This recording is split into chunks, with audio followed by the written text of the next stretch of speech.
సామెయలు 16వ అధ్యాయము. అంతటా యెహోవా సామెయేలుతో ఇలాగు సెలవిచ్చెను. ఇజ్రాయేలీయుల మీద రాజుగా ఉండకుండా నేను విసర్జించిన సౌలును గూర్చి నీవెంతకాలము దుఃఖింతువు? నీ కొమ్మును తైలముతో నింపుము.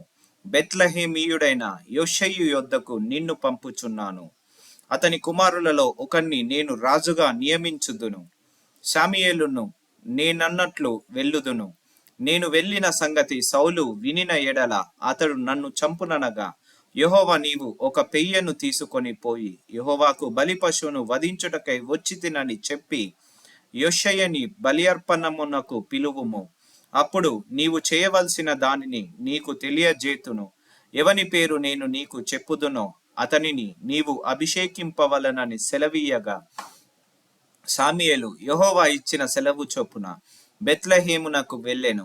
ఆ ఊరి పెద్దలు అతని రాకకు భయపడి, సమాధానముగా వచ్చుచున్నావా అని అడుగగా, అతడు సమాధానముగానే వచ్చి తిని, మీరు శుద్ధులై నాతో కూడా బలికి రండని చెప్పి యోషయిని అతని కుమారులను శుద్ధి చేసి బలి అర్పించెను. వారు వచ్చినప్పుడు అతడు ఎలియాబును చూచి, నిజముగా యెహోవా అభిషేకించువాడు ఆయన ఎదుట నిలిచి ఉన్నాడని అనుకొనెను. అయితే యెహోవా సామెయేలుతో ఇలాగు సెలవిచ్చెను. అతని రూపమును అతని ఎత్తును లక్ష్య పెట్టకుము. మనుషులు లక్ష్య పెట్టు వాటిని యెహోవా లక్ష్య పెట్టడు. నేను అతని త్రోసివేసి ఉన్నాను. మనుష్యులు పైరూపమును లక్ష్య పెట్టుదురు గాని యెహోవా హృదయమును లక్ష్య పెట్టును.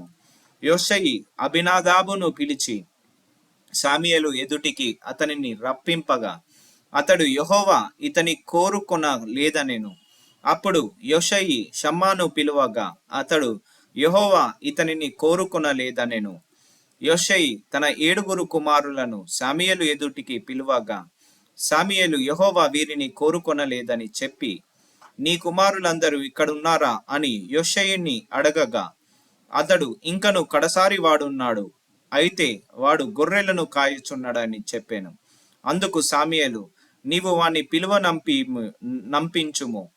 అతడిక్కడికి వచ్చు వరకు మనము కూర్చుందుమని యోషయ్యతో చెప్పగా, అతడు వాణ్ణి నంపించి లోపలికి తోడుకొని వచ్చెను. అతడు ఎర్రని వాడును, చక్కని నేత్రములు గలవాడును, చూచుటకు సుందరముడు వాడునై ఉండెను. అతడు రాగానే, నేను కోరుకున్నవాడు ఇతడే, నీవు లేచి వానిని అభిషేకించుమని యెహోవా సెలవీయగా, సామెయేలు తైలపు కొమ్మును తీసి వాని సహోదరుల ఎదుట వానికి అభిషేకము చేసెను. నాట నుండి యెహోవా ఆత్మ దావీదు మీదికి బలముగా వచ్చెను. తరువాత సామెయేలు లేచి రామాకు వెళ్ళిపోయెను.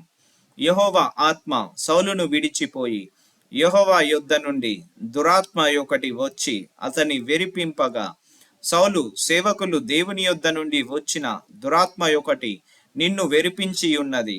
మా ఏలినవాడవైన నీవు ఆజ్ఞ ఇమ్ము. నీ దాసులమైన మేము సిద్ధముగానున్నాము.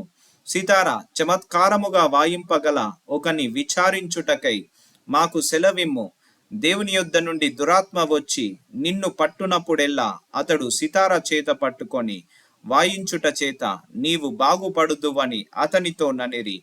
సౌలు బాగుగా వాయింపగల ఒకన్ని విచారించి నా యొద్దకు తీసుకొని రండని తన సేవకులకు సెలవీయగా, వారిలో ఒకడు, చిత్తగించుము, బెత్లెహేమీయుడైన యోషయి యొక్క కుమారులలో ఒకన్ని చూచి తిని, అతడు చమత్కారముగా వాయింపగలడు. అతడు బహుశూరుడును, యుద్ధశాలియు, మాట నేర్పియు, రూపసీయునై ఉన్నాడు. మరియు యెహోవా వానికి తోడుగా నున్నాడనగా సౌలు యోషయ యొద్దకు దూతలను పంపి, గొర్రెల యొద్దనున్న నీ కుమారుడైన దావీదును నా యొద్దకు పంపుమనెను. అప్పుడు యోషయి ఒక గార్ధబము మీద రొట్టెలను, ద్రాక్షరసపు తిత్తిని, ఒక మేకపిల్లను వేయించి తన కుమారుడైన దావీదు చేత సౌలునొద్దకు పంపెను. దావీదు సౌలు దగ్గరకు వచ్చి అతని ఎదుట నిలవబడగా, అతని యందు సౌలునకు బహు ఇష్టము పుట్టెను. అతడు సౌలు ఆయుధములను మోయువాడాయెను. అంతటా సౌలు, దావీదు నా అనుగ్రహము పొందెను గనుక అతడు నా సముఖమందు సేవ చేయుటకు ఒప్పుకొనుమని యోషయికి వర్తమానము పంపెను. దేవుని యొద్ద నుండి దురాత్మ వచ్చి సౌలును పట్టినప్పుడెల్లా దావీదు సితార చేత పట్టుకొని వాయింపగా దురాత్మ అతనిని విడిచిపోయెను. అతడు సేదదీరి బాగాయెను.